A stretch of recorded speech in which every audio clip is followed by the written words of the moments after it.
আমাদের বাংলাদেশ হলো সবুজ শ্যামল ফসলের দেশ, তাই আমরা চাই চারিদিকে সবুজের সমাহার থাকুক।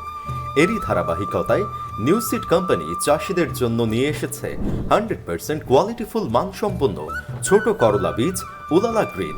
এটি সম্পূর্ণ আমাদের আমদানিকৃত উচ্চ ফলনশীল জাত। উলালা গ্রিনের বৈশিষ্ট্য, এটি দেখতে গাঢ় সবুজ বর্ণের, প্রতিটি গাছে গিটে গিটে ফুল ও অধিক ফলন হয়ে থাকে। অন্য জাতের তুলনায় 5 থেকে 10 দিন আগাম ফলন দিয়ে থাকে। এই জাতটি সবুজ হওয়ার জন্য অন্য জাতের চাইতে বাজারে 10 থেকে 15 টাকা বেশি দাম পাওয়া যায়। তীব্র শীত ব্যতীত সারা বছর বপন করতে পারবেন। 35 থেকে 40 দিনে ফসল সংগ্রহ করা যায় এবং উলালা গ্রিন অন্যান্য জাতের তুলনায় 20% ফলন বেশি হয়। শতকে ফলন 140 থেকে 150 কেজি। এটি গাছের উচ্চতা 6 থেকে 7 ফিট হয়ে থাকে। তাই আর দেরি না করে আমাদের উলালা গ্রিন নিতে নিকটস্থ বীজ ও কীটনাশকের দোকানে খোঁজ করুন অথবা যোগাযোগ করুন স্ক্রিনে দেওয়া নাম্বারে।